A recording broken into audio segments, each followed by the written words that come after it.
Good evening, class. This is Darwin Martinez, and the movie I've chosen for my presentation is In the Time of the Butterflies.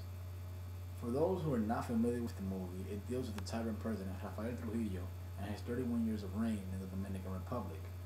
The film depicts the way he treated the people of the Dominican Republic and the underground movement that was carried out by Las Hermanas Mirabal, also known as the Butterflies, in order to overthrow him and remove him from office.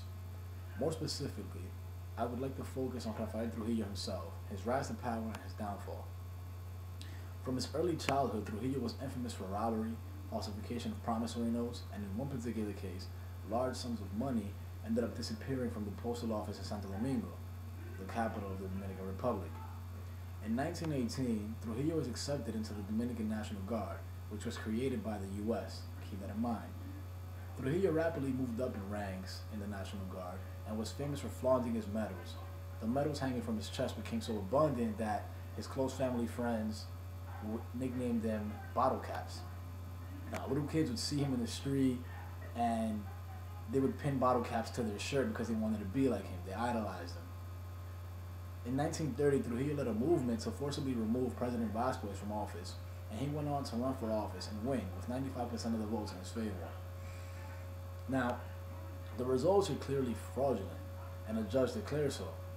The same judge was later forced to flee the Dominican Republic, and supposedly he sought exile in Haiti, something that would cause tensions in between Haiti and the Dominican Republic.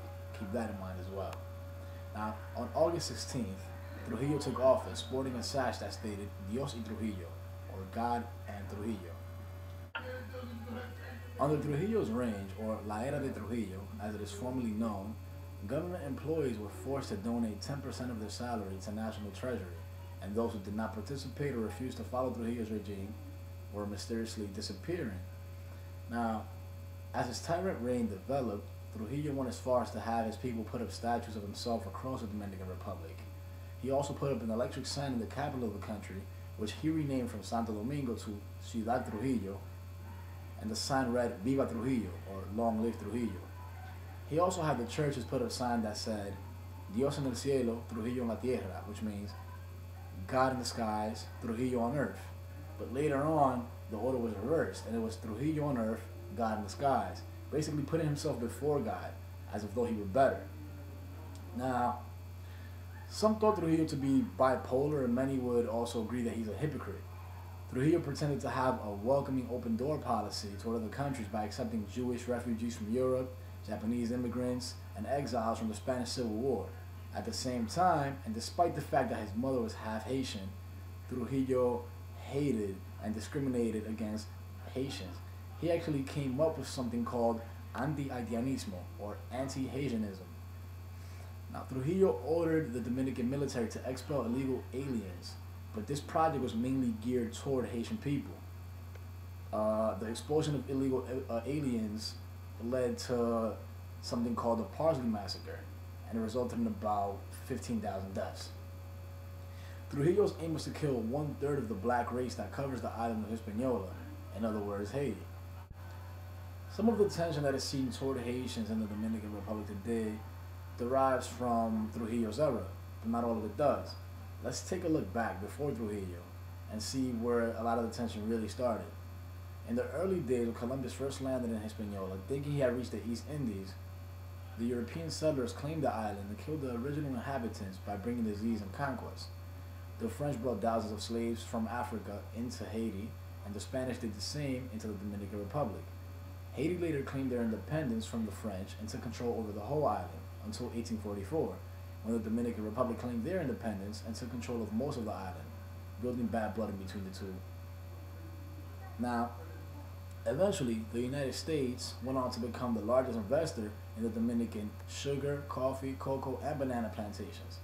Since the United States saw the Dominican Republic as an economic investment, they protected it by maintaining political control over the island. In the 1920s, the United States withdrew their military from the Dominican Republic and in its place left the U.S.-trained National Guard, as I mentioned before. Now, just to point out to the viewers, again, here we see another negative U.S. involvement in a foreign, weaker country, just like we've seen in a lot of the movies that we watched in class. Now, back to Trujillo. Trujillo's reign came to an end when Las Hermanas Mirabal, along with other people who opposed Trujillo, put together a plan to remove him from office, as we see in the movie. Las Hermanas Mirabal were assassinated. Their plan to see Trujillo put out of office was not forgotten, though. In 1961, a group of 11 people, 10 men and 1 woman, put together a plan to assassinate Trujillo and succeeded. His family was then voted off of the island. His body was dug up from where it was originally buried, and they ended up burying his body in a cemetery of the family's choice somewhere in France. I find it very interesting that the United States has involvement in the Dominican Republic's government right now, and that they've had involvement for such a long time. I also find it very interesting that they have been partaking in being the largest investors in their sugar, not only sugar, but cocoa, banana, and coffee plantations. And you can kind of make a connection between this film, this particular aspect of the film, and the price of sugar clips. Another piece of information that I found as I was doing my research is that the CIA had some involvement in the assassination of Trujillo. Again, another connection to another film that we've watched as a class, which was The Motorcycle Diaries. Now, one thing that I couldn't really answer was that Trujillo opposed communism.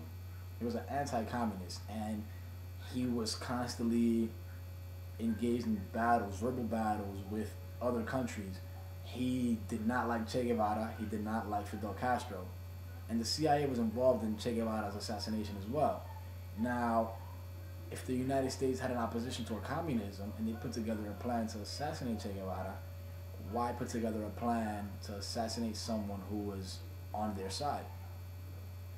Hopefully somebody viewing the video could put together an answer. Hopefully Nelson could put together an answer, and please write them down in my comments.